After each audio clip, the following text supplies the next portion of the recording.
మీరిద్దరూ ఆ valley entrance దగ్గర ఉన్న చెట్టు వెనక నుంచి దాక్కుని చూస్తూ ఉండండి. చెంగలమ్మ ఆంటీ కోసం ఎవరైనా రావచ్చు. ఎప్పుడు ఆంటీ అన్నారా? అవును. సార్‌కి అమ్మంటే నాకు ఆంటీయే కదా! ఆహా! చూసారా సార్? విన్నానులే. Nice idea. సరే మేము వెయిట్ చేసి చూస్తాం. అక్కడ అలాగా అశోక్, ఆ పోలీస్ కలిసి అక్కడున్న వ్యాలీ ఎంట్రన్స్ చెట్టు వెనక్కి వెళ్తారు. వెళ్ళి చూస్తూ ఉంటారు. అంతలో అశోక్‌కు మళ్ళీ కల వచ్చింది. వెన్నెలే నువ్వే వచ్చావో, కలలే నువ్వే తెచ్చావో, ఆహా! వెన్నెలే నువ్వే వచ్చావో, కలలే నువ్వే తెచ్చావో, ఆహా!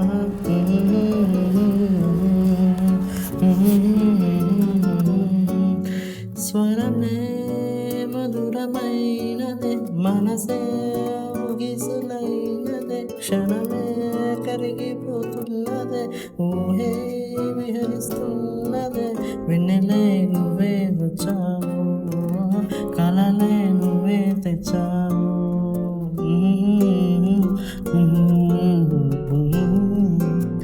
ఆసే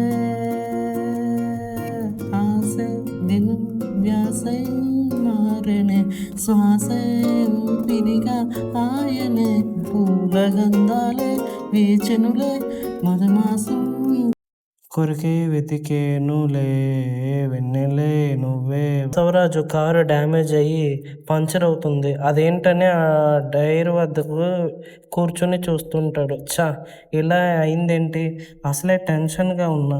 సరే, ఇక్కడి నుంచి సీక్రెట్ డెన్‌కు వెళ్ళి రెస్ట్ తీసుకుని చూద్దాం. అలా బసవరాజు తన సీక్రెట్ డెన్‌లోకి వెళ్తాడు. అలా అక్కడున్న గ్రామ్‌ఫోన్ ప్లే చేస్తాడు. అందులో తన అమ్మ పాట వస్తూ ఉంటుంది.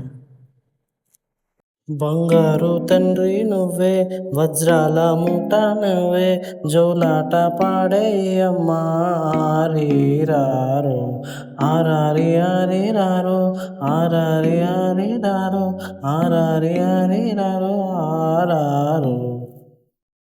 ఆ పాట వింటూ బసవరాజు నిద్రలోకి జారాడు. అప్పుడు తన ఫోన్ రింగ్ అయింది. ఆ అలికిడి లేచి ఆ కాలు ఎత్తి ఇలా మాట్లాడాడు. హలో, ఎవరు? నేను నీ శ్రేయోభిలాషిని.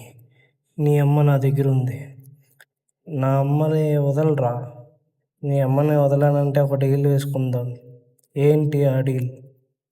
నువ్వు రన్ చేసే ప్రతి బిజినెస్ నాకు కావాలి. సరే, ఇస్తా, తీసుకో. మా అమ్మని వదిలే. లొకేషన్ షేర్ చేయి. నేను బయలుదేరి వస్తున్నా. బసవరాజు అలా ఫ్రెష్ అప్ అయ్యి ఆ సీక్రెట్ డెన్ నుండి బయటికి వస్తూ ఉంటాడు.